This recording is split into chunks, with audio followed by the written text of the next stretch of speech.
what's going on? Welcome back to an YouTube video. Hope you guys are all doing well. Today I wanted to dive in and answer some questions that you guys might have. I haven't done one of these in a while, so I thought it'd be great to put a poll out both on YouTube and on Instagram. And I got quite a few responses, so I picked some of my favorite questions that I thought would be helpful. And let's go ahead and start answering some of those right now. So first question is, how does someone go about working with brands when you don't have a portfolio? Great question. I think the first thing you should be doing is definitely trying to make a portfolio, because in my experience, it's really hard to get hired when you don't have examples of what you're looking to get hired for in the first place, which most likely is photography if you're watching this channel. And the way you go about this, in my opinion, is you just got to start shooting really, really often. And if you already have images and it's more just, you need to build all those into a portfolio, that's great as well. First and foremost, shooting as much as you can, and then consolidating those images into, maybe 20, 30, 40 photos that really represent you as an artist, I think is a great way to go about things. Oftentimes I see people put way too many photos on their portfolios, and it doesn't really allow for a prospective client to see kind of an accurate depiction of what this artist might be able to shoot. So to sum that all up, I think it's really important to get out there and shoot things, whether it's test shoots, spec shoots, whatever that might be. Getting things in front of your camera is going to be the most important part. And then really defining your style, defining your eye slowly over time. This isn't something that's going to happen tomorrow or a month from now. This kind of stuff takes time, quite a bit of time, several years easily. But that's the exciting part. Is if you're starting out fresh, you have a whole entire photography career to look forward to. And I think it's incredibly important that first and foremost, you just get out there and start shooting. And then the brands will slowly come your way. All right, next question is, when is it good to use an electronic shutter versus a mechanical shutter? So if you have the option to use electronic or mechanical, I almost always use mechanical, to be honest. Electronic shutters, first of all, you can't hear them. So if you're shooting with a subject, a lot of them know how to move based on when they hear the shutter sound, especially if it's a professional model. They're not going to know when to move. So if they can hear that shutter, most likely on a mechanical shutter, that will help a lot. Also, I find that on the Fuji cameras especially, if the shutter speed's too low and you're on an electronic shutter, you can't tell when the shutter's actually done closing. And oftentimes I'll move my camera too soon, and therefore the image becomes blurry. So it's not only for whoever you're shooting as a benefit, but it's also for your own benefit as well. I personally always use mechanical shutter unless I need to be quiet. Electronic shutters are great for events and stuff like that where you need to be more of a fly on the wall. But that's usually my approach when it comes to electronic versus mechanical. Next question is your go-to medium format kit. So I have a couple, definitely both of which I've covered pretty extensively on this YouTube channel. The first one being the Mamiya 7II, which I actually just got back from the repair shop. So very excited to get out there and shoot that hopefully pretty soon. Definitely will be bringing you guys along for that. And then on the digital side of things, definitely my Fuji GFX 100S, which I've talked about pretty extensively on the channel. One of my favorite cameras I've ever used, and it just works so wonderfully for the kind of stuff that I like to shoot. Next question, actually to piggyback off of what the previous question was, is are you still shooting film or mainly digital nowadays? Great question. So for those of you who don't know, I shot film pretty extensively for the last, I would say, almost 5 years. Mainly medium format, but I did shoot a lot of point and shoot 35mm as well. And I have probably about 10, maybe 11 binders full of negatives in my office that are just chock full of different negatives. So I feel like I've really shot my fair share of film over the years and made, honestly, quite a bit of YouTube videos on this channel about shooting film. So it's always a special place in my heart, and it's always been something that I enjoy shooting. However, it's so expensive to shoot nowadays, so if anything, I feel like I shoot it a little more sparingly than I used to. I always enjoy putting a Pro Pack of Portra 400 through my Mamiya, but that definitely doesn't happen as much as it used to just because it's so expensive now to not only buy the film, but to also get it scanned and developed. I save these for a little more special occasions nowadays. I definitely still use my Mamiya. I have no plans on selling it whatsoever. I've sold pretty much all my other film cameras, so really all I have now is my Mamiya 7 and my Contax T3. And that's really all that I need personally to get the job done. I love the quality of the T3. I love how it pairs with the Mamiya. Pretty much everything that I can't get with the Mamiya, I can get with the Contax and vice versa. So those two things work really well for me. On the digital side of things, I definitely am shooting a lot more digital nowadays, whether it be on the X-T5, the GFX, or on the R5 as well, which is what I'm shooting on right now. Some combination of all these three cameras I use very often. I would say the GFX is definitely my most used camera out of everything. The R5 is mainly for work stuff. The GFX is sometimes for work, but mostly for fun. And then the X-T5 is really just kind of like my daily carry snapshot camera. So between those three, I'm definitely shooting probably about, I would say, 70 to 80% digital nowadays. But in my opinion, if you're good enough with editing, you can't really tell the difference. So that's my 2 cents. Next question is, what was the best decision you've made that forwarded your career to where it is now? I think this is a great question. Personally, I think there's many things that I've done right and also wrong throughout the years.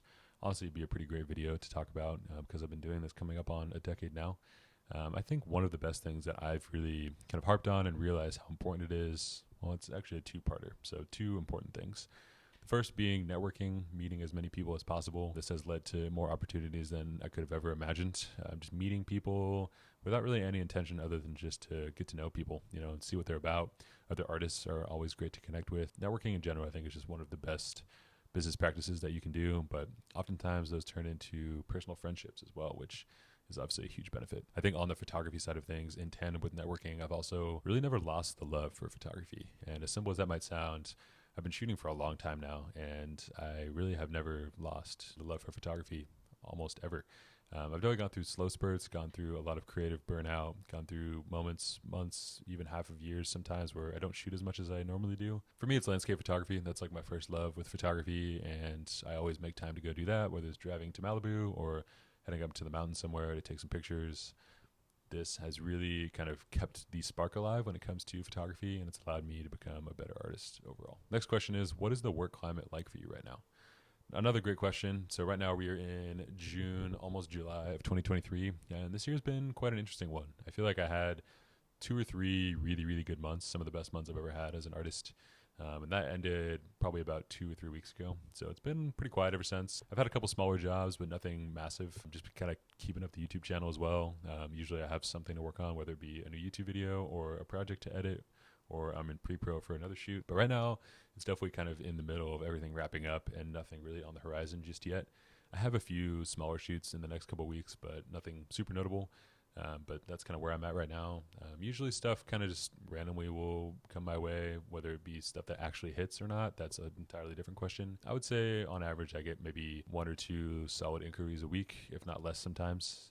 But it definitely depends on many different things, most of which are outside of my control. So if I were you out there and you haven't gotten some inquiries in a while, I wouldn't stress too much. Just focus on making work yourself and staying busy, because I think that's what really sets people apart in the long run, is the people who have actually prepared and the ones who actually get things done in the free time. That's really what can separate you from other people. Next question is, what are you most excited for that's coming this year? Another great question. Definitely excited for just some time at home. Honestly, I've been gone a lot this year. I've been traveling quite a bit. Very excited to just be home. Be home in LA, be home in California, make some time to go out to the beach and photograph and, just shoot what I love to shoot here. I don't always have to travel thousands of miles or to different states or across the country to shoot something that's impactful or exciting to me. I think when you live somewhere for a good chunk of time, it becomes really easy to kind of forget why you even moved here in the first place. And California to me is just one of the most inspiring places to be and to be an artist. And I'm really excited to take some time over the next several months this summer and just shoot some work locally. Next question is, how has photography changed since you first started compared to now? So photography has definitely changed a lot since I first started. When I first started, I was taking senior portraits. I was learning the ways of Instagram. I was just kind of figuring out how the photography world even worked. And I think it's changed pretty exponentially since then. Even if you throw away social media for a second and the concept of Reels and TikTok and people just trying to keep up with algorithms on social media platforms, which is something I don't really do, that has really changed the industry pretty substantially. But I think even in just the way that trends work, like when I first started, there were entirely different trends than there are now. And it's really interesting to watch and see the similarities and also the differences between different trends. And what people enjoy shooting right now might not be popular in 3 or 4 years. And I feel that way even of when I got started. There were things that were really popular that just aren't really as popular as they used to be. And I do find it interesting how that works and how people find things interesting and, kind of latch on to ideas or ways of shooting for a certain period of time. So I definitely would say that is a big change that I've seen.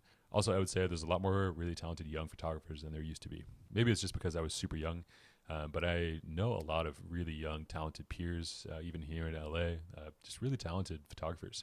They're all in their early to mid-20s, and they're just working really hard and grinding. And to me, that's really exciting to be surrounded by like-minded people who also work really hard and are also kind of in a similar age group. So that's pretty exciting. But yeah, to sum it up, I would say photography is very different, but also the same as when I started. There's a lot of things that are very different with the rise of technology and different cameras, but a picture is still a picture, and a good picture is also still a good picture. So keeping that in mind. Photography will always be just that, taking pictures. All right, and last question is, do you have any photo book projects or anything of that sorts on the horizon?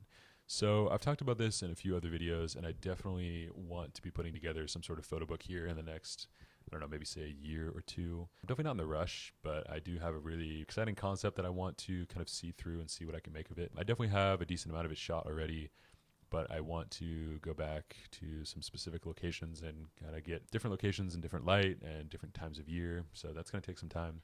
But I do see myself putting together some sort of coffee table book, mainly of landscape photos here in the next year or two. So definitely stay tuned for that. I would love to have some sort of book release party in LA as well, but I'll keep you guys posted on that as well. And that's all for today with the questions. Hope you guys enjoyed this one. Pretty simple video, but I do think it's fun to make these every once in a while just to check in and kind of let you guys know what I'm thinking about random things. With all that being said, thank you so much to Squarespace for sponsoring this video. As always, Squarespace has been a massive supporter of this YouTube channel and my creative endeavors. Can't thank them enough for the support over the years. They really, for me, are the simplest way to build a website. Everything from e-commerce tools to design choices, layout options, ways to book appointments. There are so many different ways to use a Squarespace website nowadays. It's not only limited to creative people, but I do think if you're a creative person looking to display your work in a meaningful way, whether it be a gallery or different project tabs, Squarespace makes it extremely easy to do so. If you guys are interested in checking out Squarespace for yourself, there'll be a link down in the description to receive 10% off your first website or domain purchase. Thank you so much to Squarespace for sponsoring this video, and we'll see you guys in the next one.